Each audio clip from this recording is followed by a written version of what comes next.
bum, bum, bum, bum, bum, bum. Yeah. That was perfect. Welcome to Book Time with Ryan. I am Ryan. In this vlog, you will be hearing about Jaws, The Revenge. This time, it's personal. This is the third and final Jaws book in the Jaws trilogy that followed Jaws, Jaws 2, and now Jaws, The Revenge. This book was written in 1987 and is the only book from the 3 Jaws trilogy books that I was alive for. I was born in 83. At the end of this vlog, I'm going to include a video from my time on a ship. You're going to hear in this vlog a number of references to my time in the Coast Guard, because in reading this book, it has brought up some memories from the past. And one of the things I'll share with you is a video that I took from a ship of not a great white shark, but of a whale shark. You're not going to hear any of the sounds from it. I've muted the sounds because it's just a lot of really salty cursing. And when you're on a ship, you learn how to curse effectively. There are 50 different forms of the F word. Because I was showing my daughter that video, I took that out. So tonight I finished Jaws 2. And I decided to start reading Jaws, The Revenge, which takes place 10 years later. So here it is, Jaws, The Revenge. First chapter, I'm already...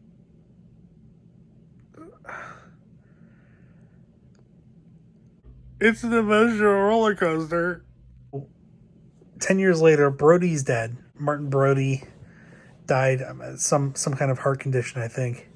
He's been dead for at least a year, but his one son, Mike, is a marine biologist who's down in the Bahamas with his wife, Clara, and their daughter, Thea. Ellen Brody is still alive. Her other son, Sean, who was the younger of the two, he is a police officer for Amity. Not the chief, but he's a police officer. And he is engaged to a woman named Tiffany. This is the week before Christmas.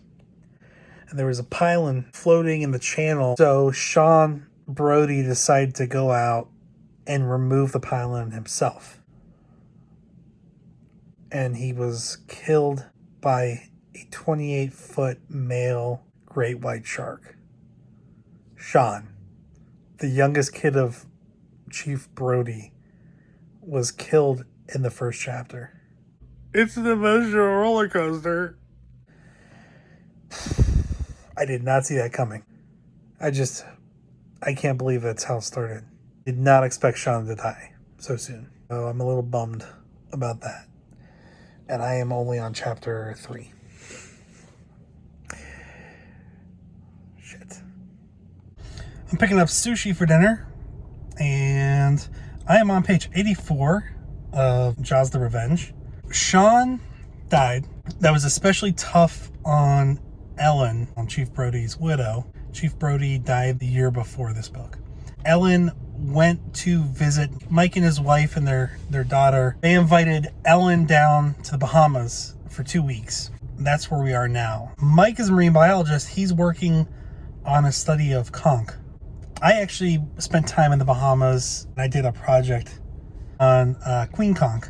And this actually kind of reminds me of that experience. Island life is very different. I really enjoy the Bahamas. It's pretty cool to see it set there. Now the shark, the new Jaws, a male 28-footer, is heading south. He just popped up between Miami and Cat Key. It's almost midnight. I am in bed. I'm about to go to sleep. About halfway through the book. Interesting, there's some voodoo, some Haitian voodoo. And for my time in the Coast Guard, I actually had to deal with Haitians and Bahamians. The book is mostly taking place in the Bahamas. But there are a few witch doctors from Haiti. And one of them does not like Mike Brody, kind of put a hex on him. So Mike just figured out that the shark is in the waters near them. And they're trying to track it. And they're going to use a system, like a tracking system they use for the conch. They successfully tag the shark so they can track him. Mike feels like the shark is going to track him down too. So reading Jaws, The Revenge. And I thought maybe some show and tell was in order. Ellen is at a casino. She's betting with a guy that she's attracted to that's helping the family. they mentioned that in the Bahamas, there's a $3 bill.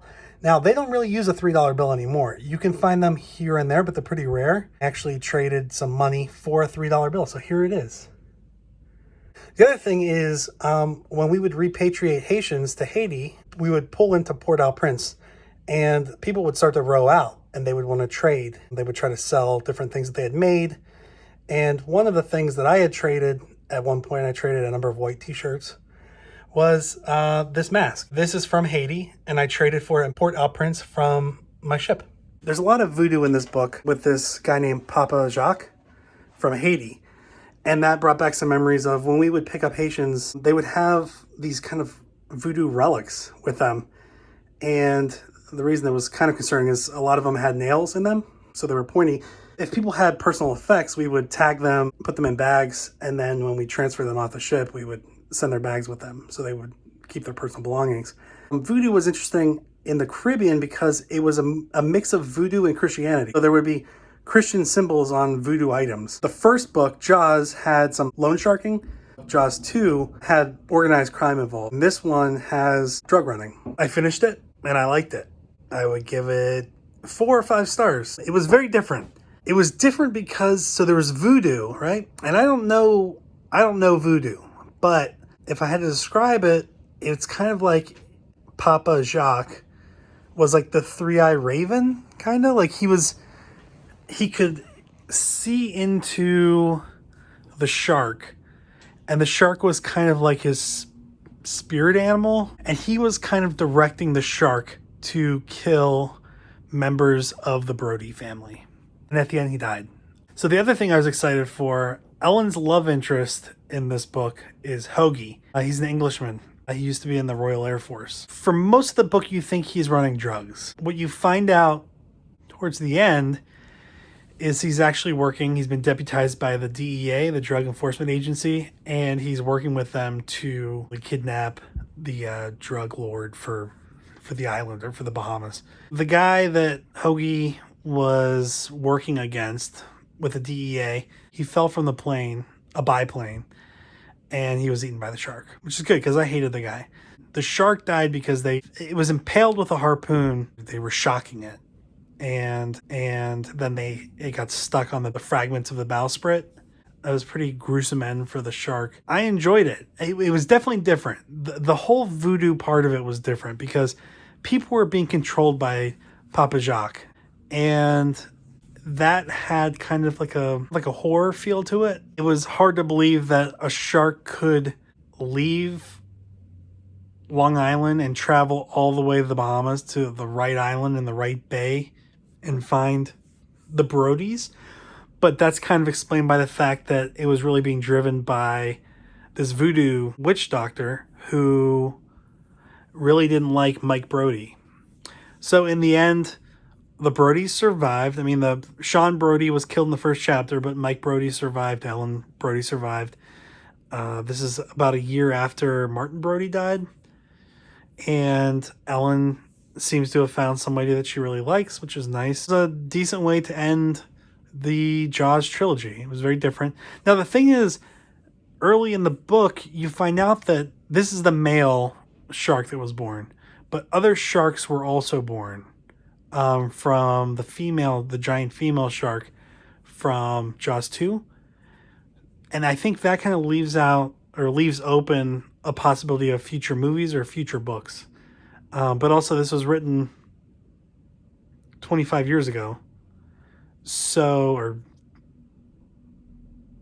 30. It was written 35 years ago. Almost 35 years ago. So I think if it was going to happen, it would have happened already. But I think that leaves it open for like 5 other sharks from this family to be around. So even though this shark was killed, thunder. I don't know if you can hear that. A storm's coming. I think it's the remnants of Tropical Storm Elsa are rolling up through the eastern United States. But I really liked it. I liked Hank's approach to Jaws. I appreciated Peter Benchley's initiating this. And I really appreciated it. I mean, I really enjoyed all of them, and it was nice to read them kind of back to back like this, because you do feel a connection with the characters. I mean, you saw them as little children, and you saw them grow up and have their own kids, and that's a nice thing to see. So I recommend any of the Jaws books. And the Jaws movies should arrive tomorrow, and I'm gonna watch them.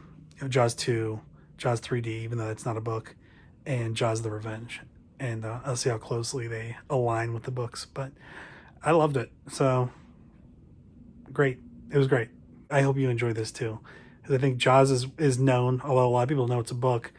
But these other two books, Jaws 2 and Jaws the Revenge, are probably less well known, but I think, merit a look. So thanks.